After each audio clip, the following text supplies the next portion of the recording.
Hi, and welcome to the digital job site for the second of 10 top 10 tricks for using SketchUp. This one's titled Grouped versus Non-Grouped Geometry. And I intend to show in this little video how different objects behave in SketchUp. If you just try using the program, just start using it, it can seem pretty frustrating when things don't behave like you want them to or expect them to. So to start this, I've taken the rectangle tool, drawn a rectangle, and then I'll just pull it up with the push-pull tool, and then we'll draw another box in similar fashion. And what we have here is two separate entities, which you'll likely encounter drawing with SketchUp. I've selected one of the boxes, and when you put it next to the other geometry, everything looks normal. You got two boxes. But strange things happen when you reselect some geometry, which I'll do by rotating the model around and selecting this box.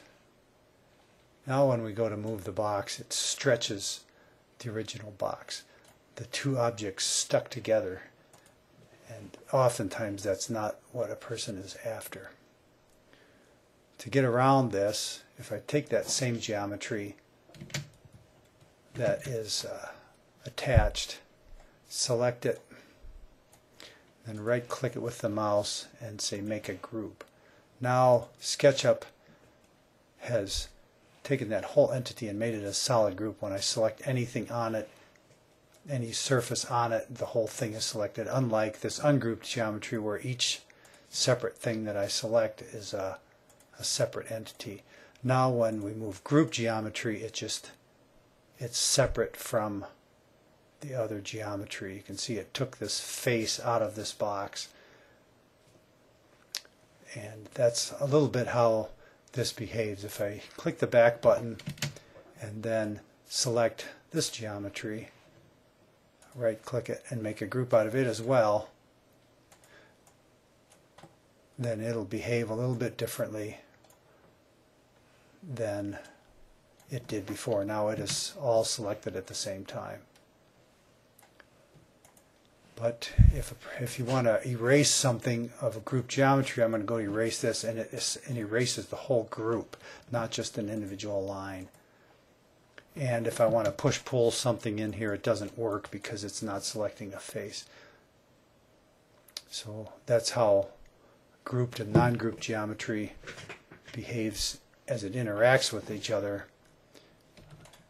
But individually, I'm just going to move this out of the way, and then say we want to fill this box in. If I draw a rectangle on this face, then it doesn't become a part of this geometry. It's a separate face because I just added it to group geometry.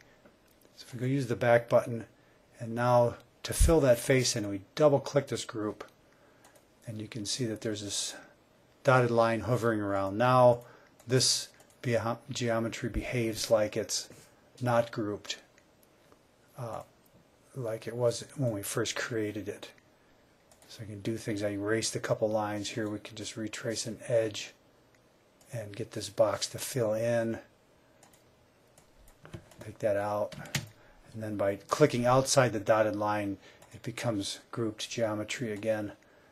You can see how these now, they'll stick together, come apart. We can edit them together or not. We can group them or ungroup them. And if we want it to stay in the group mode, you just leave it like that. Otherwise, I can right click and say explode the group, and now this is individually editable without double clicking and going into the group geometry mode. So that's a little bit about how things behave grouped and ungrouped, and the properties are similar if you're going into group geometry or component geometry. It behaves in a similar fashion. So that's the second of 10 tips, and I hope that exposes some of the things behind frustrations you might be having with SketchUp.